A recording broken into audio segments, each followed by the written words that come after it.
오늘 어린이 주일에 성찬도 또 유아세례도 해서 얼마나 감사하고 기쁜지 모르겠습니다. 그런데도 제가 이 설교를 하지 않을 수가 없군요. 하나, 둘, 셋, 넷, 다섯. 제가 이 다섯을 세는 5초 동안 무슨 일이 일어나는 것일까요? 지구상 어딘가에서는 이 5초 동안에 배를 굼던 한 명의 어린아이가 굶주림으로 목숨을 잃었습니다. 1분이면 12명, 1시간이면 720명, 그리고 하루를 자고 나면 17,000명이 넘는 아이들이 단지 굶주림으로 목숨을 잃습니다. 풍요로운 나라에서 사는 우리들이 상상하기 어려운 일이지요. 실감이 나지 않으실 것 같아서 사진을 몇 장 준비해 봤습니다.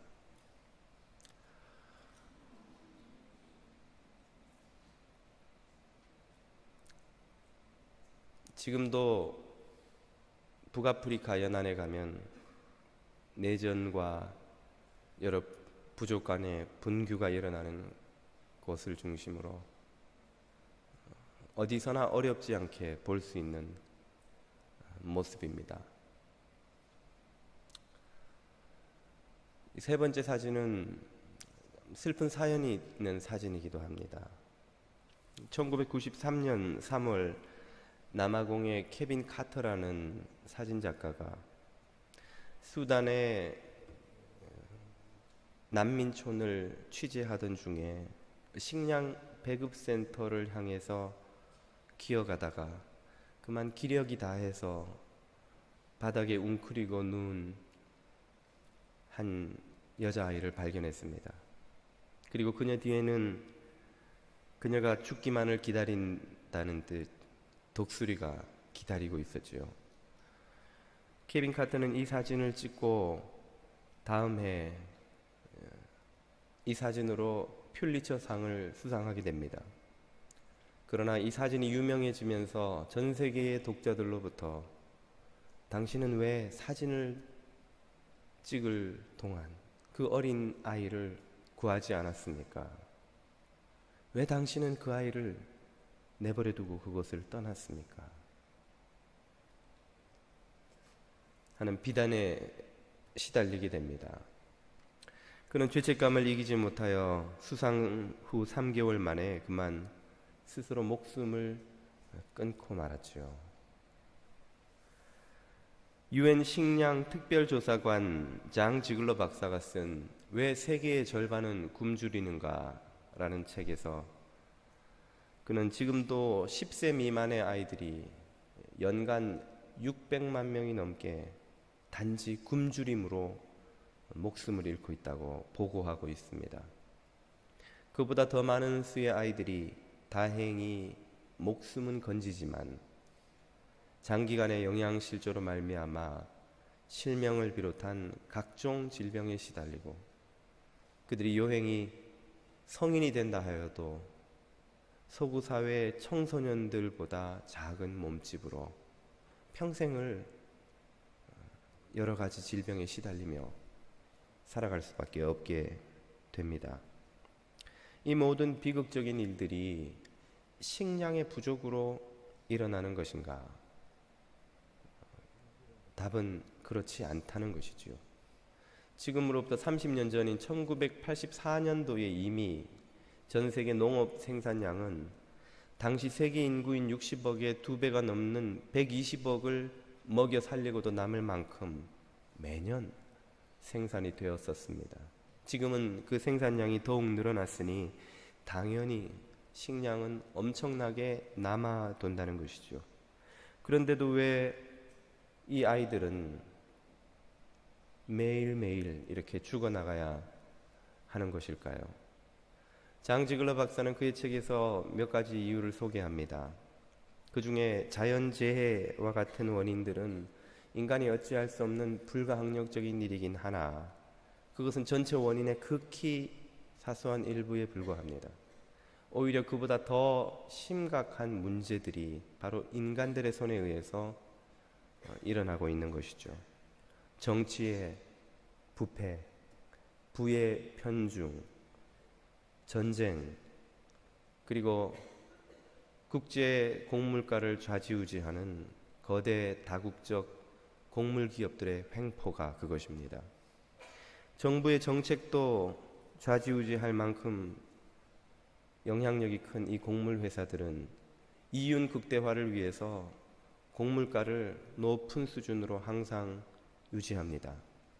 엄청난 로비를 통해서 이 가격을 유지함으로써 그들이 고용하여 밤낮으로 일하여 곡식을 생산하는 저개발 국가의 농민들은 정작 그들이 받은 돈으로 그들이 생산한 곡물을 사 먹을 수 없을 정도로 가난한 삶을 벗어날 수가 없는 것이지요.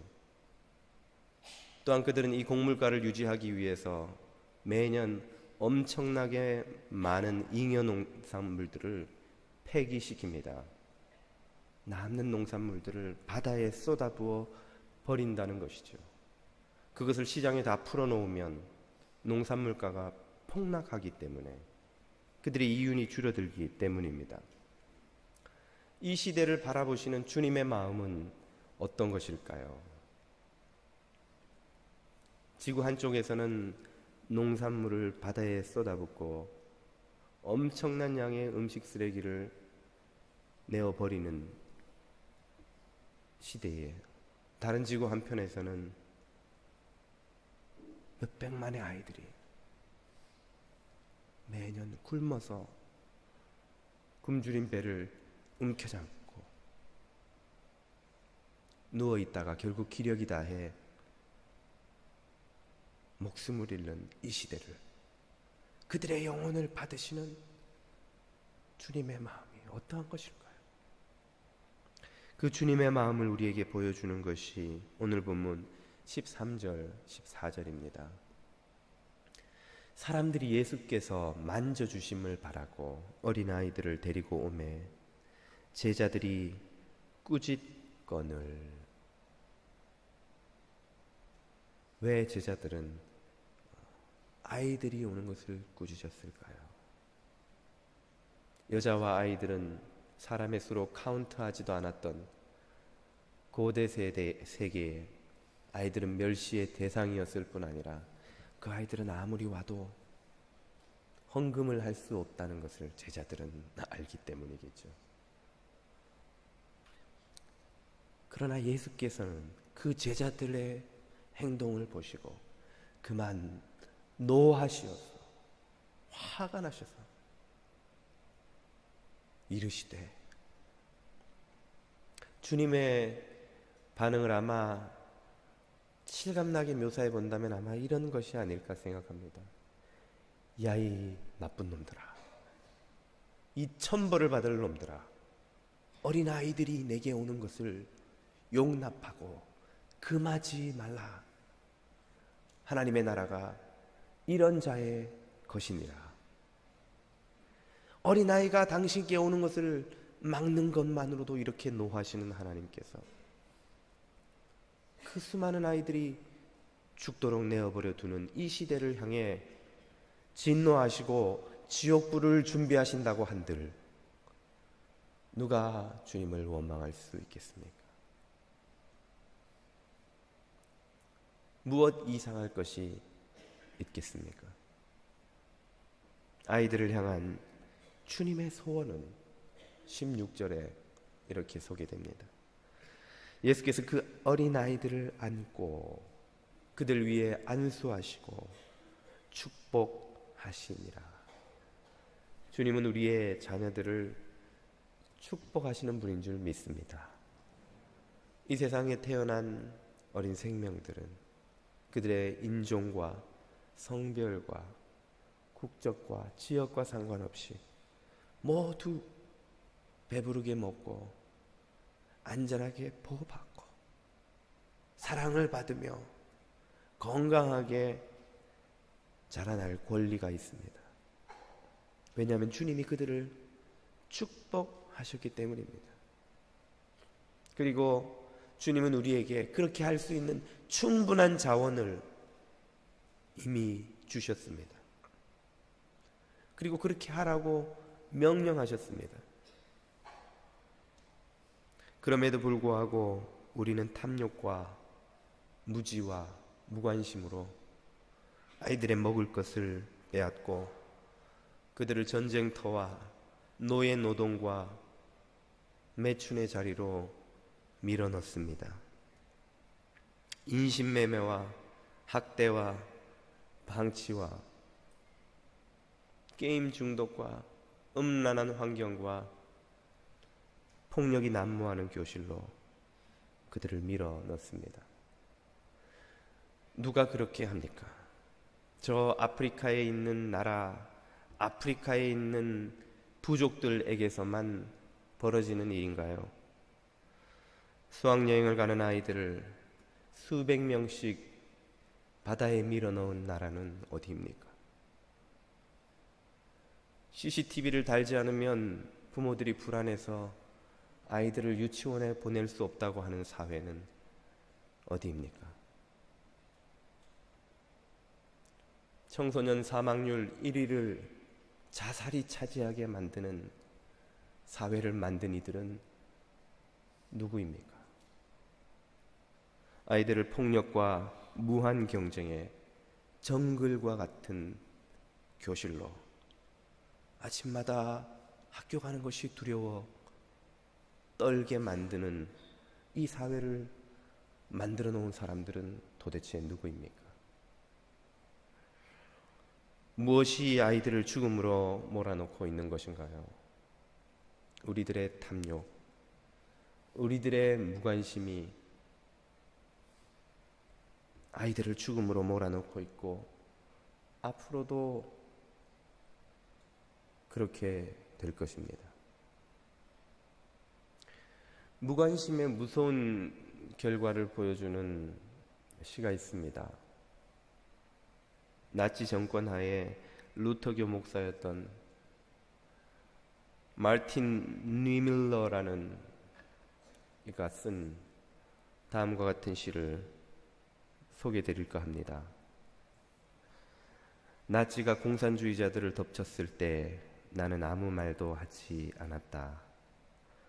그들이 사회민주당원들을 가두었을 때에도 나는 아무 말도 하지 않았다. 그들이 노동조합원들을 덮쳤을 때에도, 그들이 유대인들에게 왔을 때에도 나는 아무 말도 하지 않았다. 마침내 그들이 나를 체포하러 왔을 때에 나를 위해 말해줄 사람은 아무도 남아있지 않았다. 세월호 참사로 딸을 잃은 한 어머니가 어느 미사에서 이렇게 말했던 글을 읽은 적이 있습니다. 삼풍백화점이 무너졌을 때에도, 성수대교가 무너졌을 때에도 나는 가만히 있었습니다. 왜냐하면 우리 가족은 그곳에 없었기 때문입니다. 이제 내 눈앞에서 내 딸이 차디찬 바닷속으로 가라앉을 때 나는 아무것도 할 수 없었습니다. 무관심의 무서운 결과는 남의 재앙인 줄로만 알았던 것이 언젠가는 나의 것이 될 수도 있다는 사실입니다. 우리들의 조그만 탐욕의 물방울들이 모여 아이들을 삼키는 거대한 늪을 만듭니다. 우리들의 조그마한 무관심의 가시들이 모여 아이들을 찢어발기는 가시숲을 만듭니다. 우리가 이 탐욕과 무관심의 삶을 내려놓지 않는다면 아이들은 계속해서 죽어나갈 것입니다. 그리스도의 제자들이 살아가야 하는 삶이 어떤 것인지를 본문 15절에서 주님은 이렇게 가르쳐 주셨습니다. 내가 진실로 너희에게 이르노니 누구든지 하나님의 나라를 이 어린아이와 같이 받아들이지 앉는 자는 결단코 그곳에 들어가지 못하리라 하시고, 어린아이처럼 된다는 것이 어떤 것입니까? 어린아이처럼 되는 것을 생각하다가 제가 언젠가 여러분에게 소개드렸던 이 이야기가 생각났습니다. 소설가 이문열 씨가 아직 명성을 얻기 전인 젊은 시절, 그는 여관방에서 몇 날 며칠을 머무르며 글을 쓰곤 하였답니다. 그 당시는 다 어려운 시절이니 조그만 여관방에서 일면식이 없는 사람들이 둘씩 셋씩 함께 거하는 일이 흔했다고 합니다. 어느 날 저녁 글을 쓰고 있으려니 거리에서 구걸하는 한 아이가 함께 자려고 그 방에 들어오는 것입니다. 그 아이가 씻으러 나간 동안에 가만히 생각을 해보니 문득 걱정이 되는 것이죠. 저 품행도 바르지 않아 보이는 아이가 만약 내가 잠든 새에 내 지갑을 훔쳐 도망가면 어떻게 하는가. 큰 돈은 아니지만 이 돈을 잃어버리면 곤란해질 텐데, 그는 얼른 지갑에서 캐시를 꺼내서 베갯잎에 숨겼습니다. 그리고 아이가 씻고 돌아와서 잠들려고 하는데 보니까 그 아이가 하루 종일 구걸하여 얻은 그 동전과 지폐가 적지 않이 쌓여있는 그 구걸통을 그냥 머리맡에 아무렇게나 밀어놓고 잠들려는 것입니다. 얘야, 네가 자는 동안에 누가 이 구걸통을 훔쳐가면 어떻게 하려고 이걸 이렇게 놔두고 자냐. 그러자 그 아이가 이해가 되지 않는다는 듯이 의아한 표정으로 되묻더랍니다. 누가요? 여기 저랑 아저씨밖에 없는데요. 그리고는 코를 골며 잠들기 시작하는 거예요. 그 아이 머리맡에서 이문열 씨는 밤새도록 부끄러워 단 한숨도 잠들 수가 없었다고 합니다. 배웠다고 하는 내가, 글을 쓰겠다고 하는 내가 이렇게 속물이었구나. 이 아이의 이 깨끗한 의심 없는 마음을 마주하고 보니 자기 안에 얼마나 많은 의심과 교만과 멸시와 욕심이 가득했는지 깨닫게 된 것이죠. 얼굴이 화끈거리고 부끄러워 잠이 들 수 없었다는 것입니다. 이것은 주님이 우리에게 깨우쳐 주시는 어린아이와 같이 천국을 받드는 마음이 무엇인지를 가르쳐 주는 이야기라고 믿습니다. 제가 우리 막내 진리에게 빠방이를 사주겠다고 하면 이 아이는 아빠의 말을 100% 조금의 의심도 없이 믿습니다. 사주겠다는 약속만으로 그 아이는 이미 손에 쥔 것이나 다름없는 기쁨에 사로잡혀서 방방 뛰는 것이죠. 그 빠방이 하나를 손에 쥐어주면 그것이 좋으니 나쁘니, 아빠가 이 사주는 행위가 옳으니 그르니 탓할 줄을 모릅니다. 마치 온 세상을 다 가진 듯이 기뻐하는 거예요. 그 효과가 며칠 못 간다는 것이 문제지만 어쨌든 그 아이는 그 빠방이를 갖게 되는 것에 대한 온전한 믿음과 기쁨 속에 사로잡힙니다. 그러나 우리는 하나님의 나라를 약속받고도 얼마나 많은 의심을 하는지요. 얼마나 욕심이 많은지 그것으로 만족이 되지 아니하여 헛된 것을 구하며 다니는지요. 얼마나 교만한지 감히 하나님의 행하심을 두고 옳으니 그르니, 하나님이 의로우시느니 그렇지 않으니 판단하는 것이 우리가 아닌지요.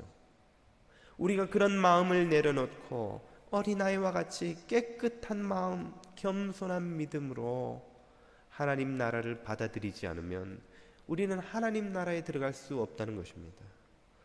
또한 이 세상의 이 재앙들을 해결할 수도 없다는 것이죠. 세상의 문제를 해결하는 것은 하나님을 모르는 사람들이 아니라 하나님의 백성들입니다. 하나님의 백성들이 돌이키고 욕심을 버리고 하나님 나라로 만족하며 불의 앞에 침묵하지 않으며 의를 행하는 삶을 살아갈 때에, 그때에서 비로소 우리는 한 명, 두 명 죽어가는 아이들을 건져내어 살려내게 될 줄을 믿습니다. 이렇게 아이들을 살리는 것은 저 먼 나라 아프리카, 아시아 어딘가에 있는 아이들만을 위한 것이 아니요, 바로 우리의 품에 있는 아들, 딸, 손자, 손녀를 위한 것이기도 하다고 저는 믿습니다. 우리 주님 다시 오실 때까지 우리 모두가 이 세상 아이들을 축복하는 주님의 손과 발이 될 수 있기를 간절히 축복드립니다. 기도드리겠습니다. 모든 생명과 은혜의 아버지 하나님, 세상 모든 아이들을 위해 지금도 눈물 흘리시는 주님의 손과 발이 되어 그들을 축복하는 우리들이 다 되게 하여 주시옵소서. 우리에게 천하보다 귀한 생명을 주신 주님의 그 사랑을 감사드리며 구별하여 드리는 예물을 주님 기뻐 받아 주옵시고, 부르짖어 간구하는 자녀들마다 가정과 일터와 건강과 자녀와 결혼과 신분과 인생의 미래를 놓고 구할 때에 모두 도움 얻고 응답받는 은혜 허락하여 주옵소서. 예수님의 이름으로 기도드립니다. 아멘.